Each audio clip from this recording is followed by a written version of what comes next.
Welcome to this Biscuit Boys special. It's a little bit different today. This is the stuff of legend. 40 years ago, our city was bombed. It was the worst night in our proud city's history. Tonight, musicians from our wonderful city are paying their respect, their memory of the 21 that died. 21 today, 21 yesterday, and 21 tomorrow. Coincidentally, that is a song, and I'm joined now by the people that wrote the song and the people that put this wonderful event on, Phil Hatton and Dave Scott Morgan. Hello. Good evening, gentlemen. I'll start with you first, Phil. How are you, mate? I tell you what, I'm lovely, thanks, mate. I'm feeling very warm and happy to feel all this support from everybody in Birmingham, and thank you, Gabby, for being part of that, mate. We do really appreciate it. You know, Phil, we're all Brummies. At the end of the day, whether you've got nothing to piddling or whether you're a multi-millionaire, we're all Birmingham. Yeah. We've all been affected. Proud Birmingham people. Absolutely, yeah. And I think that's one thing about our city. We've never actually stood from the rooftops and said what a great city we are. Oh, yeah. Of course we are. We're the birth of so many things, right back to the Lunar Society and Industrial Revolution to today with Berners-Lee and the internet. We're connected to all of that. His mum and dad lived here and they taught here for years, studying internet technology, and that fed through. They are just small examples. Everything. There wouldn't be Hollywood without our inventors. Parks, who invented celluloid, for example. You know what I mean? Loads of stuff. Yeah, and I'm a proud Brummie, and I think all Brummies should be proud of the fact that they've come out tonight and supported us, and by supporting us, they're supporting those 21 victims who were sadly blown to bits in a pub, two pubs just 1,000 yards away from us, and I'm proud to be helping them, and proud to be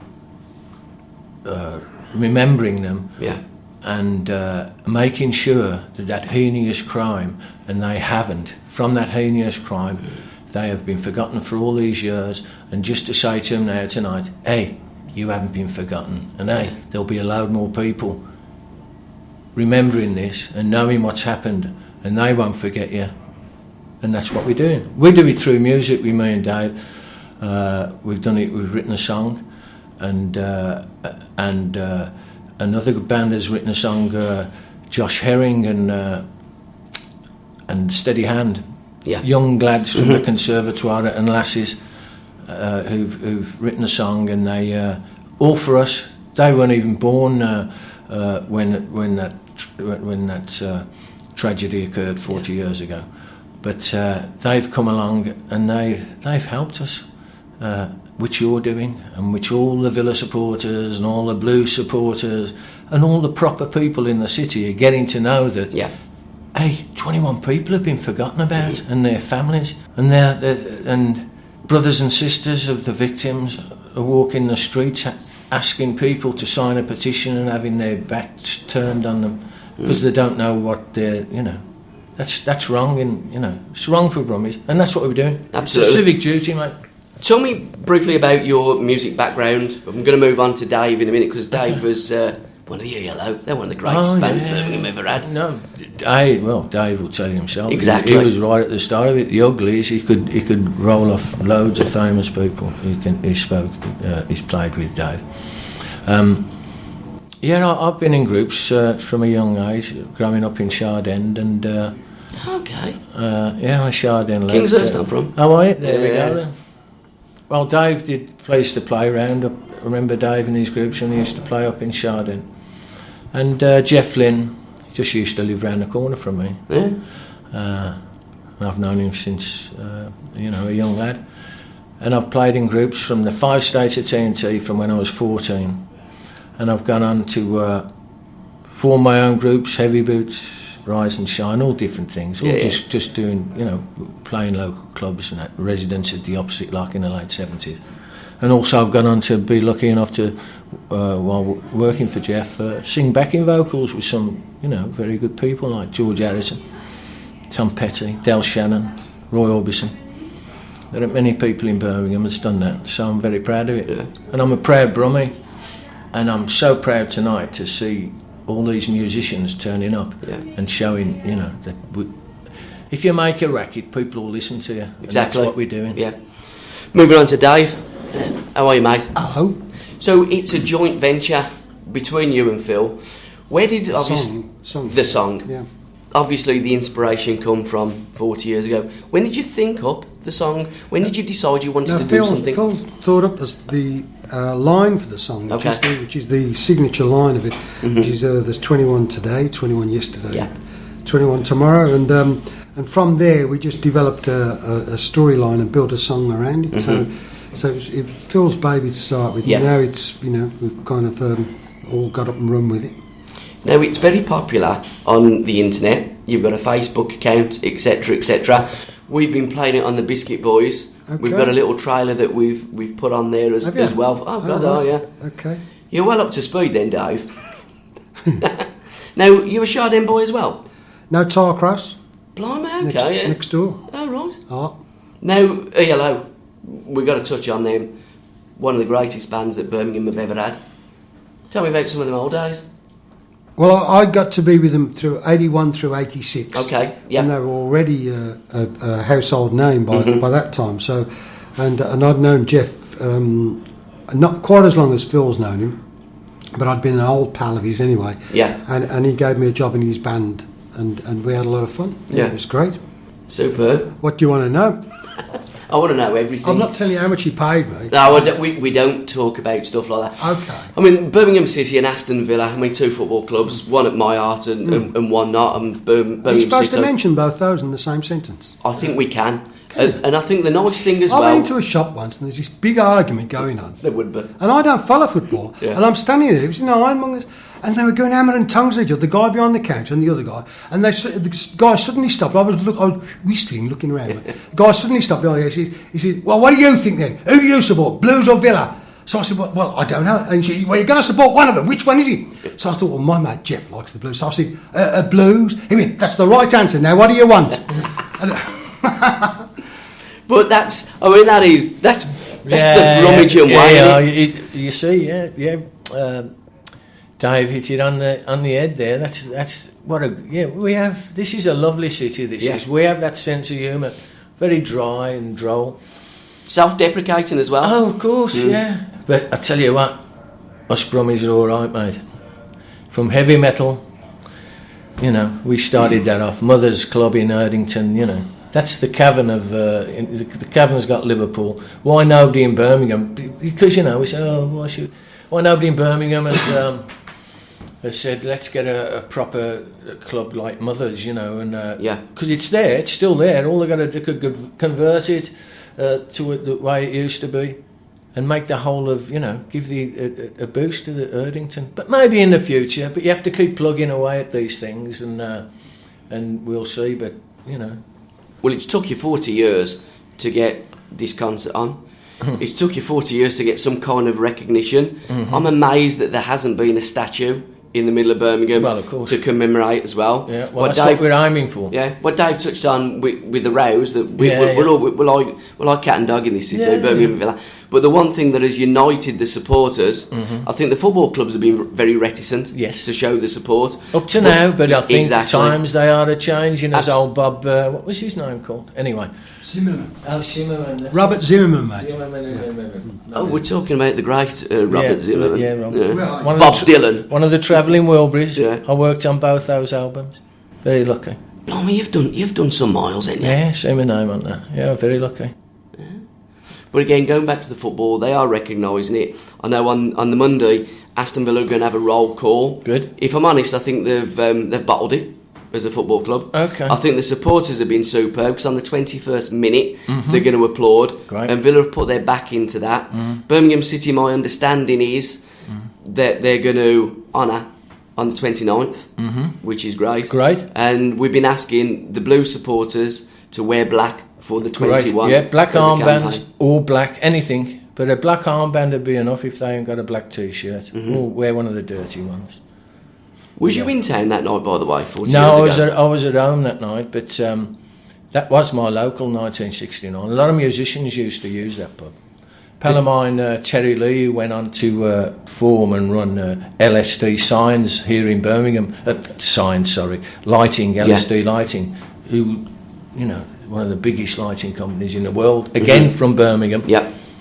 He walked out of there about a minute before it went off. He was just walking up to New Street towards Bogart, and he just missed that. So, you know, I know a lot of people who were there or thereabouts. Now, give us a taster of, Dave, some of the artists that are performing here tonight. Well, we got Quill Yeah. with Bev Bevan. Legend. And I think Jasper Carrot's going to be coming on as well. Legend. And I think he is, isn't he? I think well, if he is, you'll soon find out. Yeah, after we announce him and there's nothing there. Jasper's Joanne and King Pleasure and the Biscuit Boys. Steve Gibbons. Another legend. And Dave Pegg. Fairport Convention. Yeah. Correct. Yep.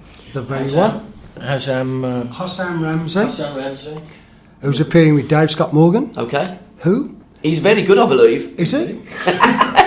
And Josh Herring and the Steady Hands group from Birmingham Conservatoire. Yeah. We've got some quite a bunch of people from Birmingham Conservatoire tonight coming to play violins and piano and stuff. You know, bit of posh music to go along with our ruffian stuff. You know.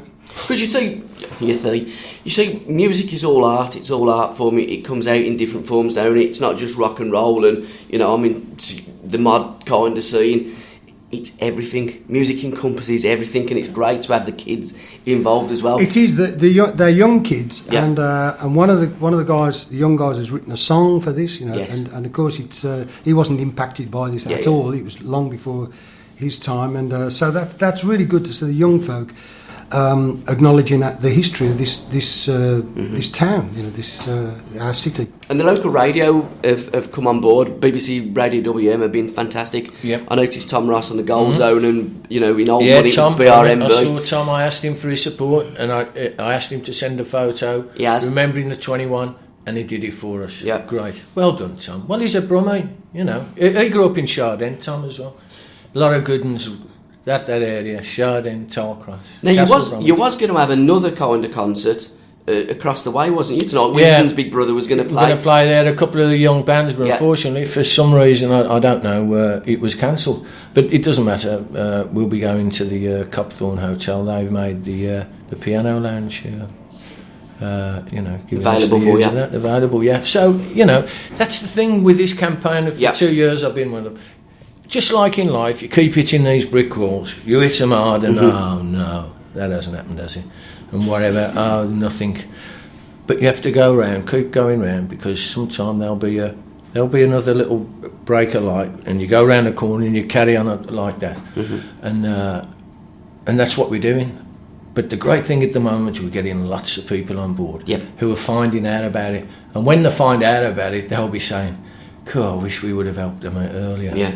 You know, but that's life, and you keep doing your best, mate. But as I say, all you Brummies out there, I'm so proud of all you who's helping us, and keep doing it. Thanks. The Blues, Villa Albion, Wolves, all of you, please come and help us, and remember those 21 people. That make sure that nothing could happen like that today. You know, we've got a multicultural society now, and we want to show everybody in the world that not that hopefully anything like that would ever happen again. We've got to make sure that people can't come into our city and get away with what they've got away with. Yeah. And we protect and look after our citizens, which we haven't done. We haven't done for these 21, and we've got to show the world that we're going to do it. Official launching of the CD. I assume it's going to come out as a CD, Dave.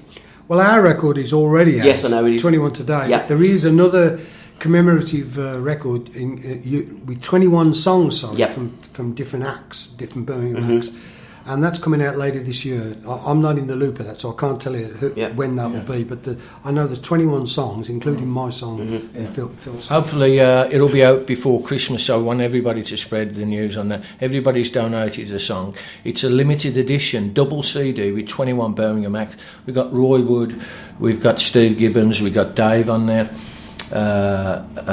We've got the old Fuzzbox. Vix, we got Bitty McLean. We've got Winston's Big Brother, great top band, up and coming new band. I tell you what, they've got a great chance of making it. And of course, we've got Dave Pegg, of course. We've got Phil Pickett, who's donated a song with Carl Wilson singing backing vocals on it, which is great. We've got David. I've got to go and get changed, mate, for the show. Dave, can I just thank you very much for your time? Okay. Sorry, cheers, sir. Yeah. Bye, guys. Thank you. Cheers, pal. See you, Dave, and I'll carry here. Yeah. Oh, sorry. Great, Eddie. Turns the bleeding lights off and can't even open the door. You can tell this is live, everybody. Yeah. And there we are then in the dark. Now we've got all those acts that I said, and there's a guy on there called David Lowe who's donated a song. Well, not many people would know him, but everybody would know his music. And another Brummie, proud Brummie, and everybody knows his music because he's written the introduction music to the news. And if you go on his website, David Lowe, or have a look. Not just the news. There's like 20, 30, well-known programs and bits of music that he does. Well, he's going to do a piece of music for us, which is great. All these different Brummies, all coming to help us. All musicians, great people, musicians. Do you know, I absolutely echo that because we've been doing quite a bit on the Biscuit Boys on sports radio. We've got a sports radio music project. I'm getting out and about different bars, linking up with musicians. I found musicians to be absolutely different class. In the world of football, I've found so many doors locked. With musicians, I found so many doors opened and welcoming. I mean, we could get a right little situation up at the Cust House. I've already had a word with my mate Gaz, and you could do a record launch there. The CD is going to be brought out by Big Bear Records. Jim Simpson, Jim Simpson, Big Bear, who used to have Black Sabbath. Well, it was their first big act. And yes, that'd be fantastic. When everything's sorted, that'd definitely be great. That'd be, if you can sort that out, that'd be great. And also, we're looking for a game of football. I've approached Birmingham City. Yes, I've spoken to both Blues and the Villa. It's been a bit, back and forward the last couple of days, but I think they're seeing sense a little bit now. And yes, we want to get a game between both of them. And we were talking earlier, and you come up with a good idea about a United Ireland team versus a United Midlands team. Yeah, which would be great because it's not just Villa and Blues. I mean, we're the heart of the Midlands, but with the centre. But Wolverhampton, West Bromwich Albion, Coventry, Walsall. We want to get them all involved if we can. All we've got to do is spread the word, and that's what you're helping us to do, Gabby. And I'll tell you what, mate, we appreciate it so much. What does it say? We're all in it together. We're all Brummies. Let's hope that Birmingham City will put it on. We can have celebrities involved in there. We've got young Karen Carney, who's got 100 England caps. Karen could make it. Trevor Francis, the likes of Frank Worthington and Brian Little. I've asked Trevor, and he said he'd help. He'd help support us in some way, because Trevor, when I was speaking to Trevor, he was saying, I used to go down the tavern in the town, so he knows, But we will do, but only with the help of the people and you, Gabby, and you spreading the word. It's fantastic, and we'll do it. Don't worry. Everything comes to him what waits, as they say, and works hard at it. Yeah. Can I just thank you for your time, Phil? Pleasure. Last little shout for the website. Where can people go to get this wonderful 21 Today song? They can go and have a listen to it on our website on www.21-today.com. Brilliant. Thank you. I'm going to go around the town hall now. Yeah, you carry on. I'm going to, if introduce me to some of the people that's on there, and we'll get them on. Yeah. Did the guy that make the black cabs design this Yes, he tank? did, he did. Lord Anson, wasn't it? Yeah, that's right. Anson, yeah. And also, you know, just over 100 years ago, this is where Charles Dickens gave his first reading of the Christmas Carol, and it was the first time Birmingham had lights, was lit up. Blimey. The town hall was lit up. They had a big cable going all the way up to the old gas board, just at the top of Paradise Circus, and they had an engine, steam engine there, locomotive, lifted up, that was turning the generator to show the first. Blimey. And that's where we'll be standing today. And listening to the people play. I wonder what... I'd like to think that Charles Dickens would be supporting us as well. I'm sure he would. Yeah. I'm sure, I'm certain that the whole of Birmingham, West Midlands and the country will get behind this wonderful campaign, because it's the biggest miscarriage of justice in the British judicial system. Well, you hit the nail on the head there. Yeah. Gabby, and thank you ever so much for helping us. Same. And God bless you, all your listeners, and thank you. I'm going to go and see if I can see a car park, because they lost a couple of bombs, didn't they? I'll see you in a bit, Phil. Cheers, pal. 21 today, never go home. Joining me now, we were just talking about the town hall and Charles Dickens and stuff. I thought I was talking to Colchin, but now I am. Ginny, how are you, son? I'm all right, mate. Blimey, Phil Hatton got a great knowledge of Birmingham. He has. He's a stunning guy. He's a real top boy. Now you, if Google existed in human form, you're Google. Stop it. You are, ain't you? Pack it up. You're hosting tonight. Yes. You're putting it all together. I mean, Birmingham, we've had a situation, and we're going to have a Lord Mayor, we're not going to have a Lord Mayor. If we did, my vote's for you. Well, thank you for that. I told you you're tired of that on Facebook as well, because you are a Brummie through and through. Your old man was a pain in the side of Aston Villa Old Buck. He was. And that's what we Brummies are all about, asking questions, delving into things. Yeah. We're here tonight, Justice for the 21, the biggest miscarriage of justice in the British judicial system. Yeah. You know, so that's what we're about, asking questions, justice. How did you get involved with these wonderful people? Because I'm going to talk to Brian in a Well, I minute, think it's very important that I make the point, first of all, that although I've comparing the event, yes, it's been put together by other people like yes, Phil Hatton and others, so I would not want to take the credit away from all those people that have been involved. Why did I get involved? Because like you, like all Brummies, an injustice has been done. An injustice was done to the Birmingham Six, but an injustice has been done to those that were killed that dreadful evening, to those that were wounded and maimed that vile evening, and to all those that have had to live with the pain and the suffering in their minds, their hearts and their souls ever since. Families like the Hamiltons. And I think, as somebody who was proud to come from this city and this country, and as somebody who's proudly married to an Irish woman, that we have come together in reconciliation since those dark days of the mid-1970s. We are united.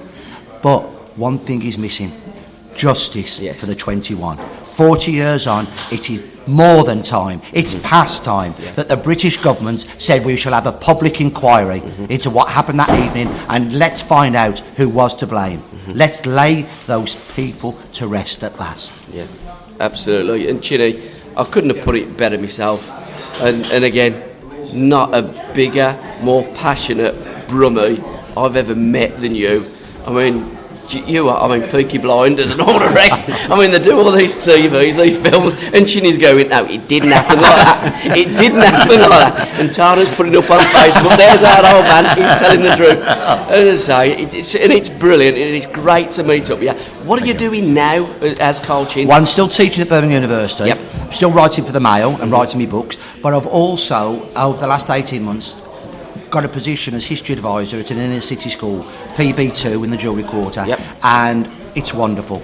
I thoroughly enjoy working with youngsters from 11 upwards, having a sense of camaraderie with them and the teachers, and working with young people so much younger than I'm accustomed to at the university, and I love it.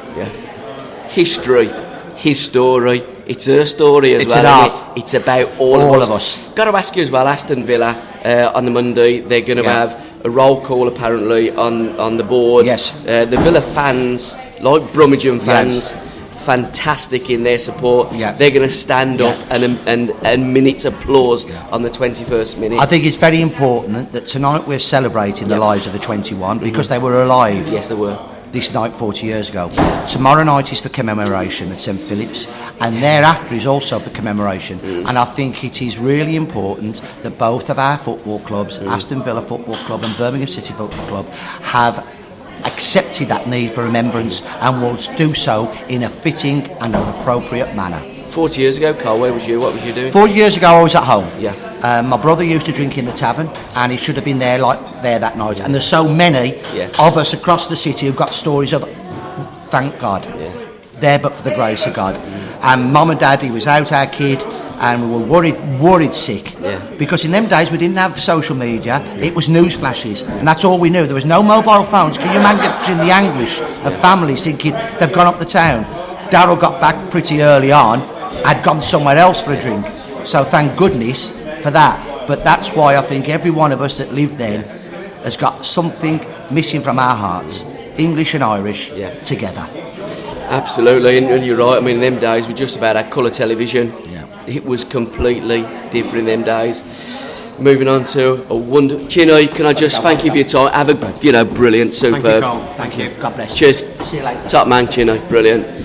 Mr. Ryan Hamilton, how are you? I'm okay, thank you, Paul. Yeah. What a night that you guys, you and your sister, you've grabbed the bull by the horn. You've led this campaign of justice. Well, we still seek justice. This is a momentous night for us. Hopefully another step on a very high ladder with many rungs on it. But this night is to be celebrated because my sister was alive on this evening 40 years ago. But people like yourselves who stand shoulder to shoulder with us, Cole, Chin, everybody else, I mean, I just couldn't remember any percentage of all the people who have helped us. Mainly our first clan of supporters right from the beginning who lit the blue touch paper with us. Mike, Paul, Mark, Dandy, families who used to travel from Uttoxeter, Wales. We have to thank them.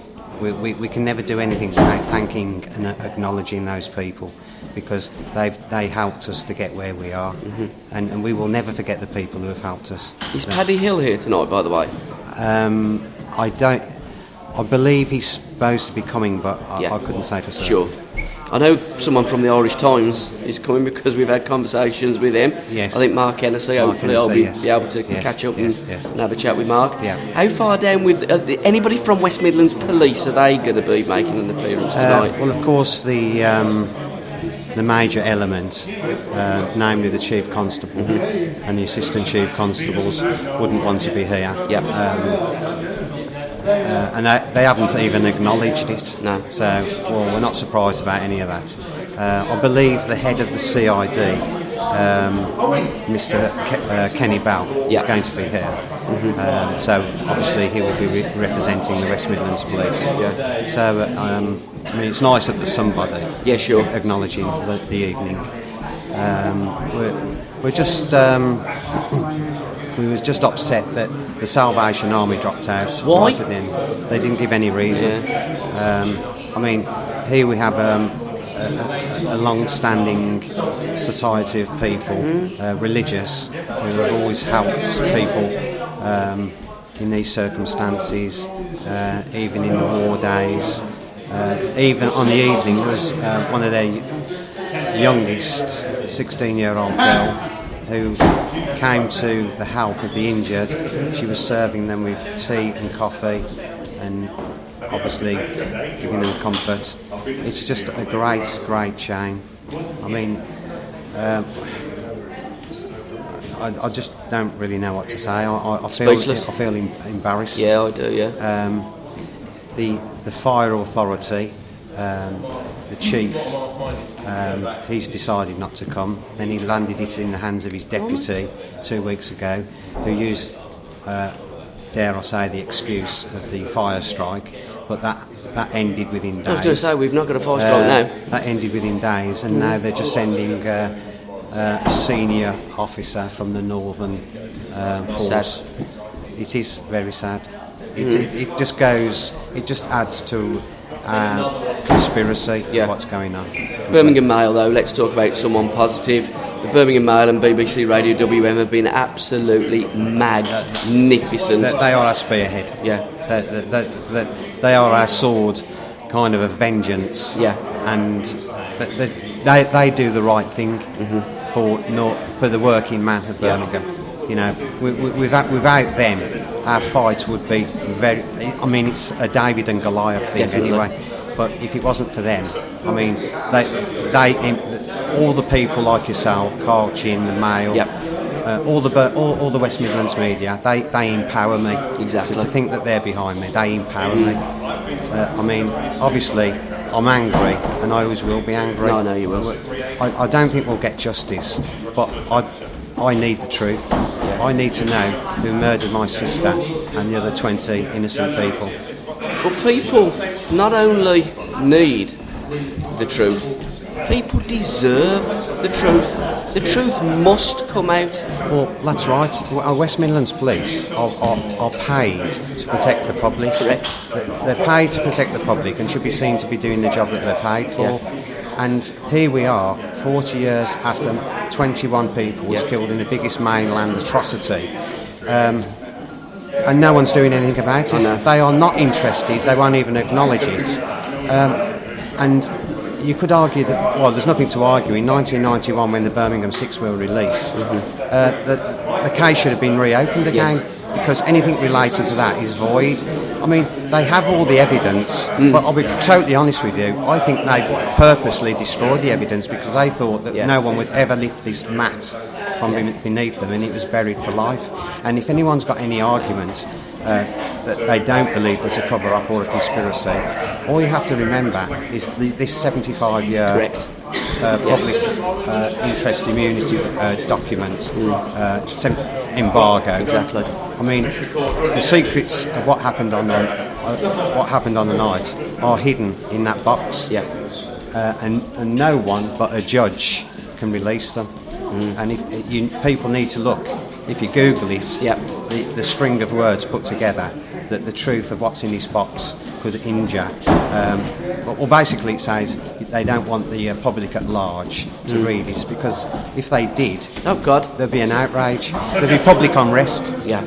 I think that if the truth did come out, I think it would be fair to say the British public would be absolutely amazed at the abhorrence that happened. And as you said in our Biscuit Boys show, dark forces were out that night. And they were evil forces. They was. And people in authority know who those people were. Oh, they do. Because there is state inclusion in this. That is concrete. Yeah, I know. Brian, can I just, again, thank you for your time. Anytime you need us, we're always there. And we're there on Twitter, at Justice for the 21 you guys. Yeah. We are mates, we'll continue to be mates, we'll keep going for justice. Yeah. And one of these days, with the whole of the city of Birmingham and the Midlands and the rest of England behind you, you can't fail. Yeah, well, firstly, I have to thank you personally, but also your radio station for everything you do for us and you put out there to the public. I mean, we need every piece of help that's possible. I know. I mean, right from the beginning, we have begged, borrowed to try to get doors opened. Tonight is not just a momentous occasion for us and the other victims who have plucked up the courage after all these years to come and celebrate the lives of their loved ones, but the fact that we'd like them to recognise what we're doing for our sister, that we are doing it for them as well. Exactly. So it's a very painful evening for me, as much as it is a celebration. Yeah. Emotional. But thank you. Yes. Cheers, mate. You know our friendship. Yeah. Thank you, Paul. We'll remain. Cheers, pal. Thanks. Okay. Thanks for your time. That time has played. Joining me now, another legend of Birmingham music, Jim Simpson, Big Bear Records. And I did just say to you, is that jazz thingy bobby that you did. Like, I used to work at Faces nightclub, and that was in the 80s, and you used to come in and do stuff, and certainly we're connected, and Jim Simpson was a name that even back then I'm like, oh man, that bloke's a legend, and you are. So tell us all about what you've done, what you're doing, and where you're going. Well, Faces, we used to have a band in the 80s called Muscles, and they played at Faces a lot. Yeah. That's why I was down there. We started off, last I was a trumpet player, then I accidentally had a hit record with a band called Locomotive, called Rudy's in Love. It might have been the first ska record in this country. Yeah. And before that we had a flop record, and the B-side of that was Rudy, A Message to You, which was later done by the Specials as A Message to You, Rudy, but they nicked my trombone riff. Can I tell you about my trombone riff? The morning of the recording, I bought a trombone in Charing Cross Road in London. I took it to the studio, took it with me, and the producer said, "What's that?" I said, "It's valve trombone." "So we'll use that in the B-side." I said, "No, I would have just bought it, I can't play it." So they simplified the parts so that I could play it. I played a very simple 4-note riff and just staggered through it. 10 years later, the Specials did it nicely. My 4-note riff sounds great when they do it. It wasn't so good when I did it. And after that, I set up a thing called Henry's Blues House. We had bands on like Status Quo, and we had Arthur Big Boy Crudup who wrote That's All Right Now, Mama for Elvis. We found Black Sabbath there. It's the first gig they ever played. And I managed them through the Black Sabbath album and the Paranoid album and the Paranoid single, which were all on the chart the week that I lost them. Oh, right. Was that to Don Arden? No, but you know a lot about it. Don Arden tried to nick them. He had 2 hatchet men working for him, Wilf Pine and Patrick Meehan, and they worked for Don and failed twice to steal the van. Charlie Wayne was their go-between, the move, and the boys told me about it, and they stayed with me. Then Pine and Meehan went on their own, and they did something different then because they actually succeeded in taking them. At which point Don Arden came to me and said, "Jim, isn't it rot these people steal a nice guy like you, but how can they do it to a nice man like you? I'm going to support," and he supported my court case against them. Oh, right. Well, out of revenge on Meehan and Pine, I feel, more than any love for me. What was it like managing Black Sabbath? Because, metal and rock, if I'm honest, it's not my genre. My genre is Powella and modern, that kind of music, but Black Sabbath are one of the greats of Birmingham, and Ozzy you wouldn't get a bigger star in Birmingham than Ozzy Osbourne. I agree totally. You know what? If you ask anybody outside this city, who is the most famous Brummie in the world, it's Ozzy. Yeah. Yes, ask City Council, I tell you, it's William Shakespeare, but Yeah. it was actually Ozzy. It was much more order than you could possibly imagine. They were disciplined, they rehearsed endlessly, they were absolutely fastidious in the detailed rehearsals. They worked till they were exhausted, and they're prepared to go anywhere, play anywhere, do anything, as long as it made sense to them. Yeah. We had band meetings every Wednesday morning. We'd have a band meeting with notes and agendas and things. No, we didn't eat any bats. They didn't do any drugs. We had the odd pint here and there, but they were really disciplined, hard-working bands, and they were a joy to work with. Absolute joy. Unbelievable. And that's why I love talking to people in music, because there's just so many stories. How did you get involved in the jazz on Broad Street? Because you did that, didn't you? Alan Sartori and Barry Sherwin ran a venue called the Rep Cafe Bar. Yeah. And they joined the Jazz Festival as just another venue. After a year or 2 years with the Jazz Festival, they said, we're going to put jazz on every week here. So we then started booking jazz throughout the winter. One day, they came to me and said, who is this Ronnie Scott fella then? So I effected the introductions, because Ronnie Scott's company was called BPR. Yeah. And I knew Brian Theobald, who was the B, very well indeed. The P was Pete King, and the R was Ronnie Scott. So I took Alan Sartori and Barry Sherwin to the meetings in London to start with. Pete King thought he could do it better than I could up here, so they got rid of me, and they ran the first 8 months without Big Bear. Then, after 8 months, they came to me and said, we're £440,000 in debt. Will you help to keep us going until Christmas? We'd like to book King Pleasure and the Biscuit Boys, and will I book the bands for them?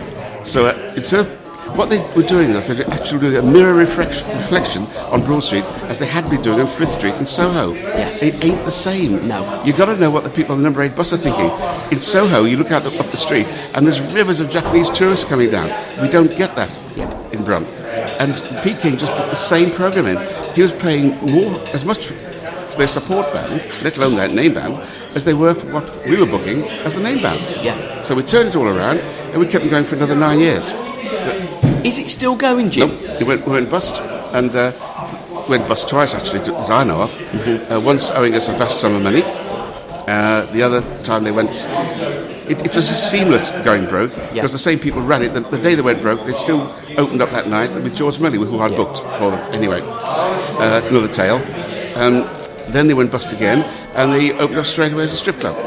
Now, George Melly, he was always in Birmingham at the Jazz Buzz. I had him in my taxi a few times, George Melly, a big larger-than-life character, wasn't he? He was a funny guy. I would not like to live next door to him, but to see him every now and then was great. There was an exhibition at Coventry University, or somewhere in Coventry Art Centre, of Harlem Renaissance art.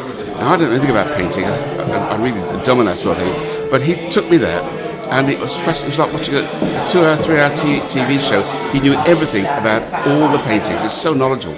But every now and then, he'd send me out for a pint of the black stuff.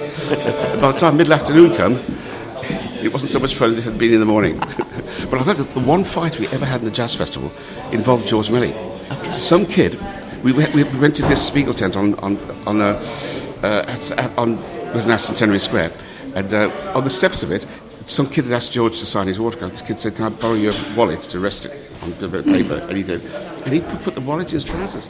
This kid complained to the security. The security guy said, "Now, come on, George, let's have your wallet back. Don't be silly." And George stretched his full height, and he punched this security guy in the middle of the chest. And this guy towered over and said, "How dare you!" And that's the nearest we had to a fight in 5,600 performances of Jazz Festival. And Big Bear, how did it get its name, Big Bear? John Peel. Legend. Yeah. I was a pal. He's a very good friend. He always played my records. He helped me to establish 3 of my bands. He's the first band ever to play Black Sabbath and Bakerloo Blues Line and Teen Symphony and Locomotive. And you know how elegant I am. I'm so light on my feet. Yes, you are. I'm lying. But he thought I walked like a bear. And he used to go, "Here's the big bear." I thought, I like that. So, how good with music and in the industry was John Peel? if he'd worked for a record company as an A&R man, he would be the most successful A&R man, certainly in British rock, maybe worldwide. I don't know, he was great. But by the time he set up his record label, Dandelion, A, he was too well known, he was inundated with artists of all levels, and B, all the emerging artists were emerging in 1966, 67, 68, 69, they'd all been signed. Yeah. And as always, the originator's the best. I mean, there's a lot of great heavy metal bands out there, even today, a lot of great metal bands. No one's as good as Sabbath. Yeah. Head and shoulders the best. They're the first. Now, me and Mrs. Brown and our Biscuit Boys, we was talking this A&R the other day. We're a pair of muppets. I promise you, Jim, we are a pair of idiots, you know. And we didn't know what A&R meant. Now, I think it means artists' representation or no, we don't. No. Artists and repertoire. Oh, does it? They're the guy that goes out and finds the act, gets to know the artist, discusses the material, and takes the proposal of what's to be recorded to the head of A&R, who says it's too expensive. Go ahead, start again. Now, are you looking to sign bands to your label? What happens? Because we're linking up with so many young bands. There's just, to me, there's a wealth of talent out there. Where do young bands go to get record label, to get signed? And is it necessary these days? Well, they think it's not. Yeah. If they think they do it in the bedroom and not have to share their income with anybody, that's fine. But I look back at it's signed to a record label which had an A&R team. You've got a distribution manager, you've got a marketing manager, you've got a promotion manager, you've got a finance office. We haven't got all those things. We're a small company. But when you sign to a major company, you plug into a machine. And if you could get through the corporateness of the machine, you stand a good chance. And we've got a sales team who can get you records into stores. I haven't got a sales team. I depend on stores responding to my emails saying this band is great. Yeah. Of course, you get your friends in stores and who buy with them. In fact, that's if there's any stores left. There weren't that many were left when I left the office at 5 o'clock today. No, I agree. But it's... Can a kid write the song, play the music, and make the right decision about the songs to be recorded, and the decision about the arrangements to make, and the decision about the distribution? I don't know. maybe he could. Name check for some of the artists that you've got on your Big Bear label. King Pleasure and the Biscuit Boys, 26 years in place. Yeah. Tipitina from Preston, one of the finest New Orleans style band in the world, in my opinion. Debbie Jones is a stunning singer and the piano player. It's absolutely Top Justin Randall. He's unbelievable. He does things that other piano players don't believe. They're from Preston. They're called Tipitina. We've just finished the second album. We're working on the third album. King Pleasure have had 12 albums. Just signed a young gypsy style guitar player called Remy Harris, 25 years old, comes from Herefordshire. He is an absolutely stunning player, has no fear. Tempos, keys, songs, doesn't care. He'll just sail into it. We recorded a guy called Nomi Rosenberg, who's a Sinti gypsy, same family that Django Reinhardt came from. Lives in Eindhoven in the south of Holland. Lives in a motorhome, in a village of motorhomes. He can't read, he can't write. He's been playing guitar since he was 3. Jeez. And I have to tell you, when you talk to him, I've never talked to him without him having and playing a guitar in his hands. He lives it. And he's he plays guitar like you and I breathe. Yeah. What do you look for, finally? Because I know you're busy now, but there's an artist out there. Jim, I want you to come and have a look at this artist that I think is top draw, top banana. What do you look for in them? Something moves me emotionally. Something excites me. I don't care if I heard it before. If it's done well, I don't scream for originality. Yeah. I want quality. I think being good is much more important than being original. I mean, there's a lot of great songs out there. If these kids think they can write songs better than those already out there, well, good luck to them. Yeah. But you don't have to do a song like it was written. Look at the way Joe Cocker did Little Help from My Friends. Yeah. Look at the way Stones did Satisfaction. You don't have to write the song. You have to give it an original approach that you believe in. What am I looking for? I want to be excited. I want to feel I've got to have that band. Yeah. And I can't tell you what will make that happen for me. On Twitter, on Facebook, how do people hook up? Because I'm going to just send you loads of stuff. I'm going to get Jim, have a look at Stone Foundation, have a look at Samuel Rogers, have a look at the establishment. Is Sam Rogers a saxophone player? That's the other Sam Rogers that's in One Eye. Okay. I mean, Sam Rogers as the saxophonist. What a great saxophonist. Stunning player. Stunning player. He plays with a band that we use a lot called Sea Jam. Okay, yeah. Good band. Calic, another one. Andy Bennett is looking for... Andy Bennett? Yeah, Andy Bennett out of Ocean Coliseum. Andy's got some great stuff coming out. We're looking and working with all these artists and playing their music. Well, that's very interesting. I mean, I'm a great believer in drum rock. I think, yep. You know, I think Birmingham is the rock and roll capital of the UK. I do. Without any doubt whatever. I can tell you as many things as you can tell me. Yep. To just justify that. And we have to do something to showcase it. Yeah. And I'm really interested in new talent coming through. Jessica Rhodes from Stratford-upon-Avon. This kid is dynamite. Ben Drummond, he does stuff at the Jam House. I know Ben Drummond. Yeah. Why don't I know him? Oh, bass guitarist Ben Drummond. He can get anything out of a guitar. He's unbelievable. There is just so much. At the Victoria, we're up there. We're at the Sunflower. We're at the Custard House. There's so many venues that we're linking up with our sports radio music project. Let me have a listen. Definitely. Yeah. How get hold of me?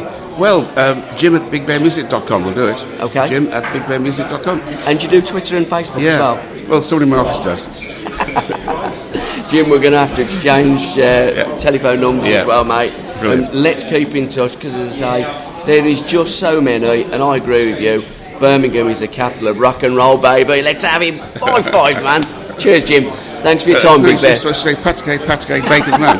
My 6-year-old does that. And she plays hide and seek, and I can't even bleed and find her. Cheers, mate. Thanks very much for your time. Thank you. And Steve Gibbons is here as well tonight. Don't come much more of a legend than that, do they? Exactly. We saw the Birmingham rock acts. No one talks about Steve anymore. He had some big records, and he's still Mr. Rock and Roll around here. I know he is. And this Mike Hopkins. No. What a player. Dave Pritchard. If you can say, talk to Gabby Hicks. Some of them I don't know who they are, and I feel a little bit in order like Steve Gibbons. Oh, well, let's go find him, shall we? Come on, mate. Let's go and have a walk. Well, we're just talking about Ozzy Osbourne, one of the biggest stars that Birmingham music has ever had. Joined now by an absolute legend, Steve Gibbons of the Steve Gibbons Band. Rock and roll star, every inch of you, mate. How you doing? I'm doing fine, Ty, yeah. And you're playing here tonight. Yeah. Obviously, 40 years ago, it was one of the worst nights that Birmingham has ever seen. So, firstly, your experiences. Were you out that night? What was happening in the Gibbons household? I was in the Gibbons household. My mum was babysitting my two young kids. And I was down at the Birmingham Hippodrome with a couple of mates, Bob Griffin and Trevor Burt. We were watching Spike Milligan. Okay. And towards the end of the performance, the first bomb went off and reverberated around the theatre. But it was a kind of a low boom. Yeah. And Spike, who was doing a solo performance, said, he said, "What's that, a bomb?" And he said it kind of half jokingly, and the audience chuckled a bit. And then he carried on with the set, with his show, and about 10 minutes later, when it was all over, and we got into the foyer, it was complete chaos. And so that's, I remember it vividly from that. I mean, there were ambulances, fire engines, taxis, people screaming. It was, obviously, there was lots of activity around the front of the theatre because people were worried about the relations being involved. Yeah, sure. Actually being in the theatre. So, it was a vivid memory. And some of the Trevor Burton of The Move, absolute legend. Talk me through your musical career. I mean, you've had a great career. You've been around forever and a day. It would take too long, really, for me to cover it. Just a little bit. Well, I started in the late 50s, joined a band, and we were moderately successful. We called the Dominettes. We changed our name to the Uglies about 1963. We turned professional at 63, and we did pretty good. We worked extensively because there was gigs everywhere in those days. Birmingham was a hotbed of bands here, there, and everywhere. So there's plenty of work just in your own hometown. But then we went further abroad and went abroad several times, Germany and France. And then at the end of the 60s, I got involved with another thing which took me off to London, and I had a brief period as a solo. I did a solo album in the late 60s, early 70s, and then I joined the remnants of the old Idol race, which Jeff Lynne had just left. Yep. They were determined to change their name, change the direction, which we did over a period of months. And then gradually the original members dropped out and new guys came in. Don Arden actually called us the Steve Gibbons Band because he thought because I was fronting it and we were playing my songs. That's what happened. What's Steve Gibbons doing now? What's your websites? Are you on Twitter? Are you on Facebook? How do people link up with Steve Gibbons? Well, I'm on all of those, I think. I don't. I've got my son looks after Facebook. Yeah. I'm fairly readily available here, there, and everywhere. I don't think there's many performers that aren't nowadays. So and I'm still gigging quite frequently, and I'm involved in another project which is actually called the Dylan Project. Okay. That's with Dave Pegg, who's going to be playing with me tonight. Sure. On bass. My old guitar player, PJ Rice. My old piano player, Phil Bond. And Jerry Conway from Fairport as well. Yeah. Musicians are the most creative, most talented, most wonderful people on the planet. Would you agree with that? Well, some of them maybe, yeah. There are very talented people. There's talented bricklayers, talented painters, talented poets, talented athletes. You can't say musicians have got the prerogative in that at all. And how's it changed over the years? Are you still loving it as much? Because you guys just live, breathe, and you are musicians. That's your lifestyle. Well, it's a job like anything else, and you either try and get a day job again, which is sort of a bit late in the day for me. But they said never give up your day job. That was the cliche back in the day. But I think initially it was a pretty bold step when you're a young guy to actually give up your day job, and three of us did. Yeah. Three of us were like two printers. I was a plumber. The other one was out of work. He gave up the out of work bit. Oh, fantastic! And your biggest hit that you've had to date? Oh, it's Tulane, obviously. Yeah, Tulane, which is in the 70s. Yeah. I mean, that is just one of the rock and roll classics, isn't it? Well, I guess. Oh, I think so. I guess, I think it's a good record. Yeah, definitely. it's definitely good rock and roll. Well, we've got it on our Biscuit Boys playlist and we're going to play it for you. All right. Steve, can I thank you for your time? I know that you're really busy, all the musicians, all the artists, everyone's like really busy today. Thank you for speaking to me. Okay, it's a pleasure. And keep right on. Okay, mate. Do you support any football teams, by the way? Are you a football supporter? Are we on record? Yeah, of course we are. Yeah, well, believe it or not, I support Wolverhampton Wanderers. Oh, fair play to you. Only because back in the day when I was a little kid, and I got three brothers and a sister, and we all had a football team. Yeah. We all had different ones. I chose the Wolves because I love the strip, and I've only been to Molineux once. So that's as far as my support goes. Other than looking for their results first when the results come in on a Saturday. Yeah. You and Planty get on all right then, wouldn't you? Oh yeah, we do get on all right. Yeah. Fantastic, Steve. Thanks very much. Okay. Cheers, pal. Thank you. Right, joining me now on the show, Winston's big brother. How are you? All good, man. Experience a bit of deja vu, but it's life, isn't it? And what brings you here tonight, Gaz? Obviously, it's the Justice for the 21 concert. So you guys, you've just sold a programme to me. Yeah. You do everything. You even do a bit of magic. Because you are a magician as well, aren't you? That's right. Well, just part time, just for fun. And he's gone. Did you see that? He's on the ceiling, get down. Yeah, you haven't got a rabbit underneath that hat, have you? Two actually, okay. because they breed and then you sell the babies. It's another way of making money. You've always got to be involved in that game, right? Fair play. Tell me about Winston's big brother and tell me what you're doing now. Say, since we last hooked up, you just signed to a label. You've now gone into a professional recording studio and you've started recording your stuff professionally. Yeah, got a couple of tracks down which are sounding lovely jubbly. Yeah. You can find them on our SoundCloud, just SoundCloud Winston's Big Brother, and you'll find us nice and easy. Yeah. So, nice, good, powerful tracks. They've got a lot of deep bass in them, which we like. Remedy's one of them. Remedy, and People Will Forget are the two tracks. We've got a load of new stuff which we've written. Some of the songs are really lovely. We've got one called Queen of Hearts. It's probably going to be our next project. Hopefully within the next 6 months. We're really busy right now, aren't we? Very busy. Very busy, man. Very busy. Now, I noticed on social media is great. It's a great way of getting your stuff out. It's a great way of telling people where you are as well.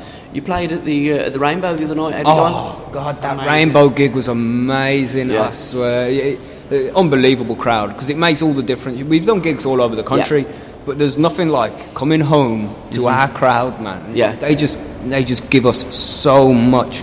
And it just makes a massive difference when we're on stage, makes a difference to the show, the energy, the presentation, the way we do everything. It's beautiful to do gig in Birmingham, man. Beautiful. We love this city. Quality. And what makes a Rainbow different from other venues? Talk me through it. It's a decent venue, the Rainbow is. They've got great sound there, really powerful speakers, and we like our songs to be powerful. We want to be in people's faces. That's the way we like it. And it's just the sound, really, isn't it? The sound. A concert rather than a gig. It was a concert. We played for like an hour and 5 minutes, probably. Sean smashed up his guitar at the end. Proper rock and roll. So we're trying to get him a new one now. So that's what we're after. We're looking at a Court make Fenders and stuff. Really nice guitars. Okay. See, the only thing is, like when you're going to smash something up, you've got to make sure that you've got the money to buy the next one. Sean. It's Mark. I'm desperate to put in because I've just met Jasper Carrot and he really wants us on the show. Hey, we have to go, mate. All right. So Carrot wants you, and you're gone. No, we know we love you, man. No, we've been there forever, man. Hey, you've got to send me back where I come from because I don't know. Yeah, of course I can take you. Sorry. We didn't. Got to be really honest. We have to be really quiet because we're in the town hall foyer and we're making a lot of noise. I know, it's easier backstage, and that's where I'm going to go now. Backstage. We all go in and go backstage. We've got all that stuff. Smoke. But what I'm going to say, you was playing here tonight, wasn't you? Yeah, well, not here. We was going to play the after party. Exactly. But unfortunately, the venue backed out like 2 days ago. Well, I've just said earlier to Phil Hatton, let's do it with because we've got the CD coming out, the 21 artists. Yeah, that's right, and we're going to put a song on it. It's probably going to be She Won't Be Lonely, which is one of the fans' favourites. We don't do it often live because it's a slow song, and when we do live shows we like to You know, you're out to have a good time. You don't want to hear a soppy song. You want to rock. You want to jump up and down. But it's such a beautiful song. That's the song that has progressed further than any other song we've ever written. You know, it was made single of the week up in Manchester last year. Yeah, it was. Yeah, it was a great achievement for the band. Have we got it? I don't think we've got it. We haven't got a proper recording of it. So what's going to happen over the next couple of weeks is we're going to record it on piano, and we haven't got a piano song. But She Won't Be Lonely specifically would be beautiful on piano, and with the boys putting the harmonies on it, it's going to turn out a really nice song.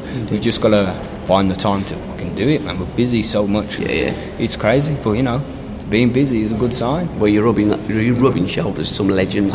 Today has been phenomenal. We've met Steve Giffins, Beb, Jasper Carrots back there. Of course, Dave Morgan, man. Dave Morgan is such a great friend to the band. It's beautiful. You know, Hassan, who toured the world with Robert Plant and Jimmy Page, man. There's legends everywhere. It's an honour to be here. It really is. And people keep saying, thanks for your help. Like, thanks for fucking having us here. You know, it feels good to not even have to say our name. Privilege, you know, and all these people know us, and it's like, how did the band get so big so quickly? You know, it's really nice. It's really nice. This thing which I made by myself acoustically in my bedroom 2 years ago is developed into this epicness which people love, and it brings people together, and it brings people joy, and it's the proudest achievement of my life. This band it's amazing to be part of. You know, it's amazing to have these boys with me as well. And it come from the book 1984. Indeed. And in Paul Weller's standards, Winston's big brother as well. Paul Weller. Back to Weller, doesn't it? Paul Weller is just a legend. That's it. It all comes back to Weller. Well, we're going back now to the backstage. Yeah, we're going to go backstage. People follow us. End this on a one-liner. Okay. Go on then. Here we go.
Time has played a trick on me, sent me back in history.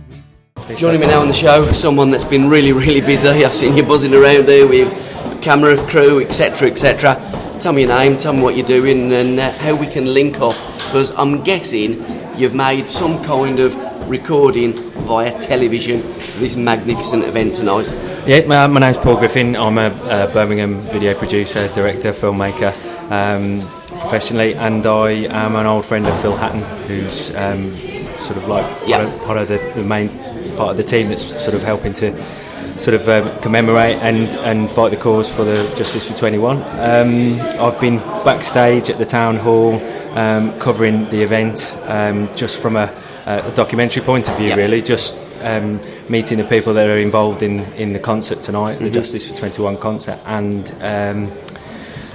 basically getting their views and how they feel about the night, and whether they're having a good time, who their favourite artists are, and I've been speaking to, I'll give you a few names. I've interviewed Steve Gibbons, Carl Chin, Bev Bevan, Hassan Ramsey, Steady Hands, Dave Scott Morgan, Winston's big brother, and who was the last one we just did? I'm trying to get an interview with Phil Hatton, but he's an elusive character, and you can't find him anywhere. But he is through there, so I'm just going to grab him in a moment. You probably haven't recognised Phil because he's got a suit and tie now. Yes. That's probably why you've walked past him. Yeah. But he has done a great job.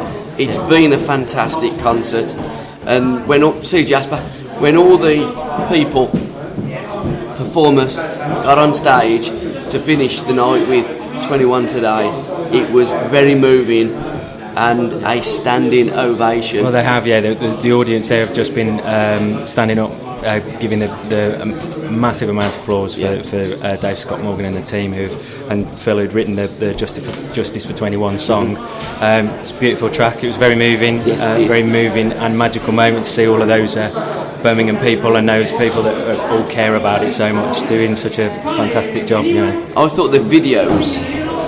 Yes, I did have one eye. I had one eye on the videos. Yeah, that brought an extra thing to it. It was moving, wasn't it? Moving, yeah, very, very good.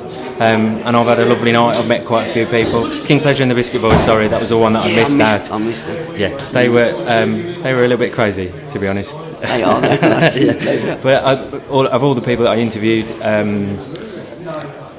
everybody seemed to care a lot about what they were doing. They do. Even if they weren't that close to the event itself, when it happened 40 years ago. As myself, I was born 77, so I'm only just coming to terms and educating myself with the event. I've always been aware of it, but it's not something I know a lot about. But everybody I've interviewed today, quite a few of them knew exactly where they were when it happened. They knew who they were with, what they were doing, and they said there wasn't a night like it ever since in Birmingham. You know, and it's quite an amazing thing to hear those stories, and makes you think how lucky you are. I think you're right. I think the one thing that I got from doing my little bits and pieces and this broadcast is that Steve Gibbons was telling me that they went to see Spike Milligan. Yes, that's right. He told me in my interview that he was with my dad. Now, I don't know whether he was with my dad or not, or whether he was with my Uncle Bob, because I'm not sure if things were that clear in those days, but I'm going to check with my dad. I do recall a story of my dad saying that he was watching Spike Milligan, and he said that Spike Milligan had made a reference to the noise on the night in jest, not knowing what had gone on at all, but he was a shell-shock character himself, so he's, you know, I think that's it's amazing to think that we can build, you know, have links with people that were actually there. Yes. And those people eventually won't be with us, you know, and so hopefully we'll have got to the bottom of what went on by then, before then. But at least knowing that people were there that tell the story and tell their own accounts, that's really valuable for us. So where can we get your story of your account with your video? When's it coming out? Well, I'm going to be editing it as soon as I can, as soon as I can fit it into my schedule. So hopefully over the next couple of weeks, hopefully before Christmas, I will be handing it to Phil, and Phil will do what he wants with it. Then I would imagine that it's going to go on the Justice for 21 website first and foremost. And I know that the Evening Mail have expressed an interest in having it as well. So, but it's there for everybody to have. I'm not going to use it to publicise myself at all. I'm going to hand the rushes out. I'm going to hand an edited film over, and hopefully it will get used to raise awareness, and not just to commemorate the bombings, but awareness of this kind of event, and maybe something like this can happen again on a yearly basis, or however it might happen. seeing that it's been done so well and seeing that you've got so many people interested, next year there could be even more people that are interested, and make it an even bigger event each time. So I know you're not publicising yourself, but I'm going to. What's your Twitter? What's your Facebook? My Twitter is @GriffinProds, Okay. and my website is griffinproductions.co.uk. I mainly work in advertising. I do a little bit of documentary work for my personal satisfaction to expand my horizons professionally, but generally it's corporate and advertising work that I do. And you've even got a Peaky Blinders cap on as well, yes, I'm a big fan of the Peaky Blinders, and thankfully BBC have commissioned a third series on that, and I'm over the moon about it. Fantastic. For now, thank you very much. Moving on to Mr. Hatton. Oh, lovely. Surname? It's all done. 1974, Bob Hatton played. Yeah, I know. It could be me cousin. Good name, the Hattons. It's been a great night. You should be very proud of what you've done with Dave and with everybody else. Because so the proud. one thing that comes across with you, so humble, it's a team effort. Exactly. And the team were brilliant today. Were we fantastic tonight? Well, you know something, Gabby, I was standing outside listening, outside the town hall, and you could feel that warmth pouring out the windows, pouring out, and it was pouring out all the way down to New Street tonight to cover those feelings of goodness, to cover those feelings of sadness. Yeah. We did that tonight. Us Brummies, you felt it. If you could bottle it up and say, this is what the Brummie heart is like. Yeah. Well, they felt it tonight, and that aura went all the way down New Street. It rushed all the way down from 7:30 when the bands came on there, and it's been enveloped all down New Street, all the way down to the old tavern in the town and the Mulberry Bush. And we've hopefully tonight cushioned out the blows of horror. We've sent a load of love down New Street tonight, and thank you, Gabby, for supporting us, mate. You're one of the team. Thank you. That beating heart, as you say, pumped all the love. You could feel it. You could feel it outside. I'm telling everybody who was here tonight. I wish people could have been here to feel it. And hey, that just shows what we like. The heart of Birmingham. The heart of Birmingham. The heart of Birmingham did itself proud tonight. Well done, everybody. But you know what it means? We're going to have to do it all again next year. Well, of course we will. Yeah. We'll do it. We'll keep doing it until them 21 poor souls will get justice. Yes. Simple as that. Yeah. That simple. Phil, thank you. Can I thank you for your time? Of and you've been course so you can. kind for me Yeah, to me tonight. I feel part You're of a the good team. one, I mate. am part You of the are team. part of the. I've told you that. We're You all- are. we're all And thank brothers. you, and everybody who's listening. You help us, and you're all part of the team. Thank Cheers. you. Cheers, mate. God bless. Thank you very much. Cheers. Cheers, guys. There's 21 today, 21 yesterday, 21 tomorrow.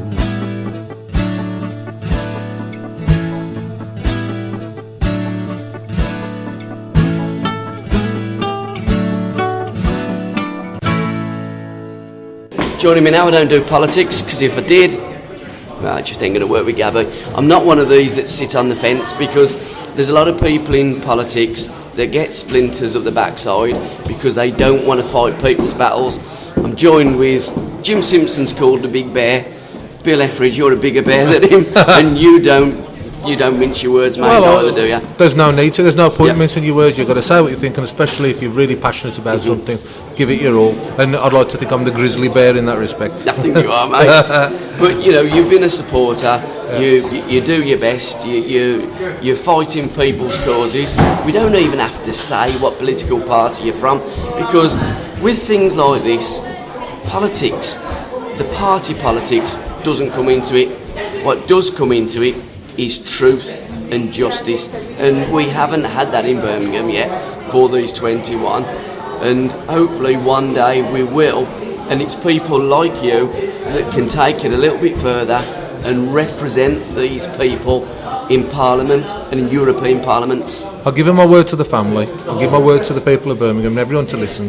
I'll do everything I can There's right and there's wrong in this world. There's no compromise. There's no middle ground. There's right and there's wrong. Justice for these families and people knowing what's happened is right. And that's what I'll do, everything I can. I don't promise any miracles, but I do guarantee I won't rest. As long as I've got any ability at all, these people, this group will have my support 100%. Yeah. And as I say, that's all you can do, isn't it? Be honest, back people and help people. Because at the end of the day, that's really what politics should be about. I know with certain people it isn't what it's about, but you go in there to change, to help people's lives, don't you? You're privileged to have the position I'm in. Now, there's many people, like I was myself, minimum wage, doing proper day's work, hard jobs. I'm in a privileged position. I get the chance to have my voice heard, to be a bit gobby, to get a message out there. That's what I do, and I do it for what I think is right. And there's no better cause. It doesn't matter what party you are, what background you are. This cause is just about right and wrong, and we can all get behind that. There's no problem with that. We can all fight for this. The people of these families and the people of Birmingham deserve the truth and justice. How long have you been in politics, Bill? 5 years. Do you enjoy it? I don't enjoy some of the people I have to deal with. Yes. I enjoy the fact that I can shout and get my message out, and instead of just shouting at the telly like I used to, someone actually listens sometimes. So I enjoy that part of it, but having to deal with people I have no respect or time for is not pleasurable, and I don't enjoy that at all. Do you find being on a minimum wage, as you used to be, is a great advantage to you because you're closer to the public? You know what it's like, you know it's hard out on the streets, whereas you get a lot of people that have been in Eton or at all these top schools, they haven't got a Scooby-Doo what it's like in the real world. You do. It gives me an head start. I don't have to talk theory. I can talk practice, and I still live in the same area. I still live in the same house. I still drink in the same pub. You know, if I didn't, the people down around me would find out where I was, and they'd have a word with me. I don't believe in changing. You are who you are. You come from what you are. I understand. I hope what the people who supported me wanted, and I'll never change from that. And people come from other backgrounds, that's fair enough, but we've got to have a mixture. And there aren't enough people of a working class background in Parliament or politics, a full stop. There's too many who've had a privileged background, and they just don't get what we have to go through. I think you're right, even with the Labour Party, which should stand up for socialism, you get these people that do come from privileged backgrounds and suggest that they know what it's like to know what the price of a loaf of bread is. They love the theory. They'll buy into a theory, they'll try to understand the theory, and they'll think this is what's right, and it's good intentions. I'm not going to be one of those that say most of the people in politics are evil monsters. They're not. Many of them have done it for the right reasons, but they're completely theoretical. They don't understand the implications of what they do. For example, things like the bedroom tax come from a theory. They don't get the fact they're wrecking communities, causing people who've looked after homes really well for decades to be kicked out, and causing hardship off the scale and not gaining any money in return for it. They don't get it, they don't understand. But it's not because, I don't think they're intrinsically evil people. I think they're people who simply out of touch, don't understand the reality of the streets and what goes on with people, and they shouldn't be governing us. But I must admit, it's nice to see somebody in a parliamentarian position to be here, to be backstage, to be part of it, because people can say what they like and people can think what they like. You didn't have to be here today. You were here today. You do support. You don't have to. You put yourself out and you do it. It was my honour. It's a privilege to be here, and it was right to be behind the scenes, supporting the family, supporting the people. I've got no right to be at the front. I've done nothing to justify that. But what I do want to do is tell the people here, I'll back them up, and I will do, and I can carry on doing it. If I can come here to something like this and just show by being there that they've got someone on their side, well, great, makes my day worthwhile. The Pandora's box that we keep talking about, 75 years, it's not going to be open for. That is an absolute disgrace. That needs changing. It suggests to me that somewhere in that box there are truths that are hidden, that are deep-seated, and are so bad that they, for whatever reason, will not release. That cannot be right. Well, for a start, I don't know what's in there. Neither does anybody. But I do believe there's an establishment cover-up. I believe there's all sorts of political reasons why people are keeping the truth away from the people who need it and deserve it. and it's wrong, you know, and you know, 75 years, rubbish. Let's get it open now, let's know what's going on, and you know, the sooner you know the truth, the sooner you can reconcile to what happens, the sooner you can start to understand and move on. That's what truth and reconciliation should be about. That's what happened in South Africa. Look at Nelson Mandela and the you know, the points that he made there. This is what we should do here. As long as it's hidden, the resentment festers, the hurt's still there, and it'll never go away. We've got to just, you know, let's be honest with each other. Let's open the box. One thing that sadly is lacked in modern society, that honesty, and that's all that you ask for. Truth, honesty.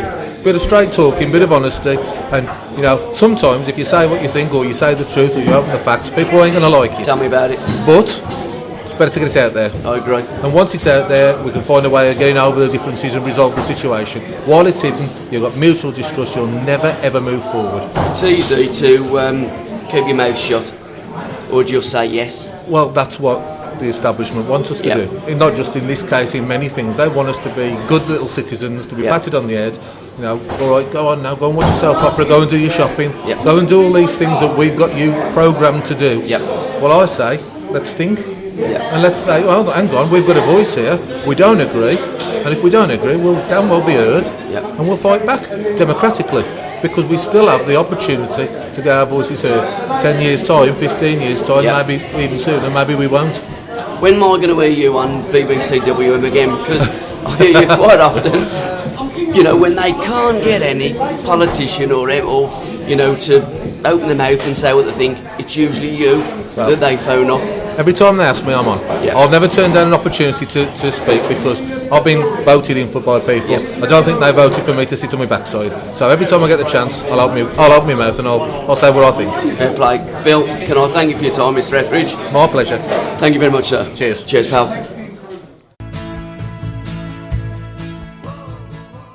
Joining me now, one of my newest friends, Mark Hennessy from the Irish Times. Good How evening. are you? How are you? I'm well. I'm very well. What did you think about it tonight? I thought it was beautifully done. It was nice to see the community coming around the Justice for the 21. I mean, coming as a visitor to Birmingham, one of the most striking things is that you don't get the sense that Birmingham has stood beside the victims of the bombing in the same way that has happened with Liverpool and Hillsborough. Yes. I don't know the reasons for that, but it's clear that Birmingham would need to look and think why it hasn't stood with the victims in the way that has happened at Liverpool. I think probably it's the fact that with some people, the establishment, they see it as a hot potato. They see it very political, and I think as a direct influence of government and police, they prefer to keep it low-key. England has a tendency to do this. If you keep it low-key and you shut up, perhaps people will go away. When people, passionate people, seek justice, they don't go away. They keep fighting for justice, and one day they will get justice. It's a matter of time. Yes, but you know, we are talking about 40 years on, and people are dying and people are retiring, and you know, the passage of time does dim memories. So it isn't guaranteed in any walk of life that one will ever get to the truth. And we're not talking about convictions at this stage. We're talking about finding out what happened. And there are many people in Birmingham who have very different opinions to the official record as to what happened in Birmingham that night. It's understandable in many ways that so many people in the city don't want to go near it. The wrong men were convicted, the police behaved badly. There's a whole variety of stories that it's understandable why people would be slow to pick up stones. But on the other side, we saw people tonight like Alan Hill and John Frayne, and people who behaved heroically on the night. And the stories that they told about the young people who volunteered to help the injured and the dead. And those people have never been mentioned or in any way thanked for the efforts that they made that night. And how's it been for you, you know, the Irish Times, coming over here? Have you enjoyed your time in Birmingham? Have you found people opening up and wanting to tell you the stories? Depending where you go, it's not a question of it being access all areas. There are clear... This in many ways is a city that doesn't want to remember and can't forget. And that's not healthy for a city. You know, you're a local, you know the reasons for that better than I. But 40 years on, you know, we come back 5 years from now or 10 years from now, the victims, the injured will be beginning to die, their families will be beginning to pass away. Yeah. This will recede into history unless people decide that it mustn't. Yeah. Can I just thank the Irish Times for coming over here and being part of it, because, you know, it wasn't just Birmingham and local Birmingham people that were killed. There were Irish people that got killed as well. There were Irish killed and injured, and there were Irish who suffered in the city and throughout Britain in retaliation afterwards, and the anger that the British people felt at the bombings. And it obviously took a long period of time for people to see that this was not done in the name of the vast majority of Irish people. And, you know, people react in fairly predictable ways at horrible times. Some of this is perhaps understandable in some ways, but it was an incredibly traumatic period for the Irish, not just in Birmingham, but throughout Britain. Mm-hmm. That does need to be understood by the British people as a whole, that people suffered who were as innocent as anybody else in all of this. I think most of us realise that. I'm sure they do. You know, Ireland and Irish people have been very, very much part of our community for a number of years. We love the Irish in Birmingham. We have one of the biggest St Patrick's Days parade. Indeed, you know, there's always been there's always been an affinity. I think it'd be a great game of football, an all-Ireland team coming over here and playing an all-Midlands team. Well, certainly you could perhaps ask why something like this hasn't been thought of before, but it's all the more reason now that it has been thought of that you bring it over the line, because it is a great idea and it would be good if it could be achieved. Will the Irish Times be doing a story on tonight? I've done a piece on for the paper in the morning, and I'll be doing more tomorrow and attending the memorial as well. So it is something that is attracting a lot of attention in Ireland at this moment in time, because this was obviously deeply traumatic for Birmingham, but it was deeply traumatic for many people in Ireland as well. Mark Hennessy, can I thank you? Good to talk. Very much for your time, sir. We're like best of buddies now with Bell. I told you you'd find that little ball bloke, didn't I? Thank you, mate. Take care. Have a safe journey, and yes, definitely keep in touch. And can you just say, the Irish Times, thank you very much for coming and being part of this. Thank you for having us. Cheers, thank Take you. care. Thanks, Mark. Good Cheers. night to you. And finally, Julie Hambleton. Emotional, fantastic tribute, celebration, memorial, concert for the 21 tonight here at the wonderful town hall. It was out in the stratosphere for us, in every single way, from an entertainment perspective, from an emotional perspective, but primarily for our loved ones. Yes. What a fantastic way for all these people to be so generous with their time, their expertise, and their generosity of spirit to help us all to remember our loved ones. We will be forever indebted to everybody. That's not just the performers. There was a backstage hands, there was a sound, the people who designed the emblems, which was the Quo Vadis one, which are in the Jewellery Quarter, because I had to make sure they were made in Birmingham, and the printers. UCB allowed us to have our programmes printed there. There was Zoom Motion who did the sound. The list is endless. Yes. And yourselves, Free Radio. What Free Radio are going to do for us is just unbelievable. What are they going to do? Well, I can't tell you that. Oh, okay. You'll have to wait until tomorrow. I've been sworn to secrecy, and if I make a promise, I have to keep it. And also the BBC and the ITV Central, they have been just incredible. But most of all, the Birmingham Mail. Yes. We can never ever thank them enough, and to say thank you doesn't seem powerful enough for what they do for us. That finale was very moving. It was. The amount of talent. When people say a supergroup, yes. Bev Bevan on drums. And Steve Gibbons. Oh my life. Was singing. Quill. Jasper Carrot on his guitar, and Dave and Phil. Exactly. It was just I mean, I was crying, Yeah. and I was. And apparently most people I spoke to said that, you know, they were drawn to tears. It was just an incredible finale. What a way for us to remember our loved ones. And the people that come out to support Absolutely. tonight. All of the audience. How will we ever thank them? Yeah. But what we have to remember is that many are either survivors or family members of the victims. Yeah. And I hope and pray that they enjoy this as well as remembering their loved ones in happier times. Yes. As I say, everybody's a bit choked. Everybody's a bit emotional. I'm going to say thank you. Good night. God bless. Thank you for taking us into the warmth of you, the warmth of you guys, because you just exude warmth, beauty, love, and everything that is great in humanity.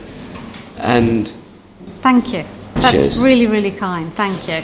All we are doing is what anybody would want to do for their loved one. Yes. And the other 20 victims. That's all we're doing. Yeah. And we do it as a collection and as a collective. And with the help of people like you and everybody else out there, we wouldn't be where we are today. Give us a cuddle. Cheers, Julie. Okay. Good night. God bless everybody. Good night. And that's your mum as well. Good night. This programme dedicated to the memory of the 21. 40 years on, Brummies, remember, we never forget. Sent me back in history, and I'm there.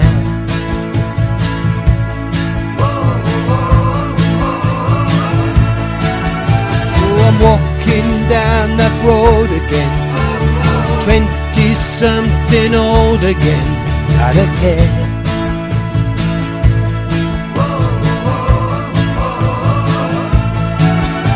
The shadows dancing in the smoke, I push my hands down deep in my coat. It's freezing as I turn my collar to the biting wind. I thought I saw your face again. Am I dreaming? And I hear the cry, and I feel the pain, and I'm living in that night of fear again.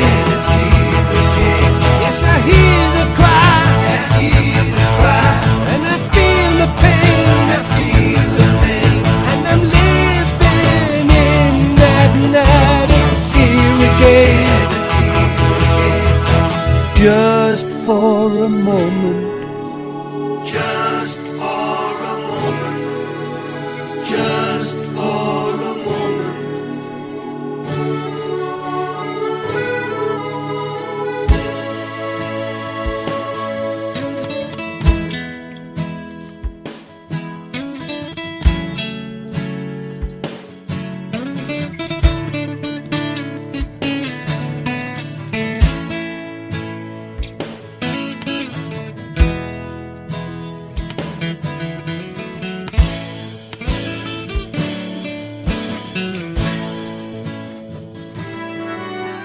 Our shadows dance inside the smoke. I push my hands down in my coat. I turn my collar to the biting wind, and I thought I saw your face again, but it was just for a moment. Fantasy in the night, I saw you just for a moment.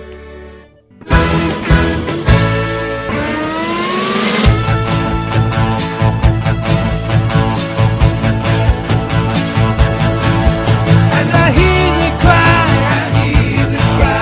and I feel the pain,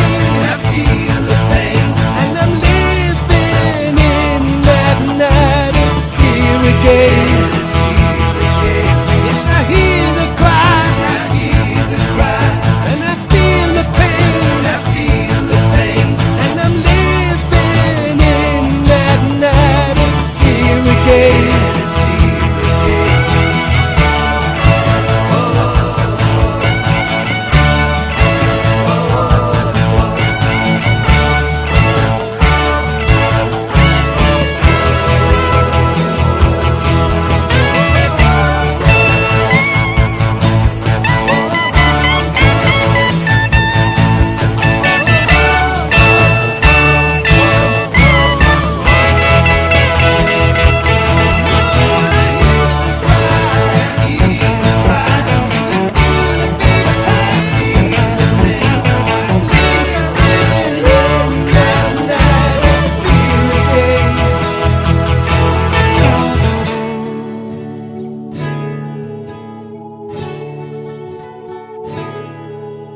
So many times I've tried to understand it, but I can't find the words to say. Except there's 21 today, 21 yesterday, 21 tomorrow.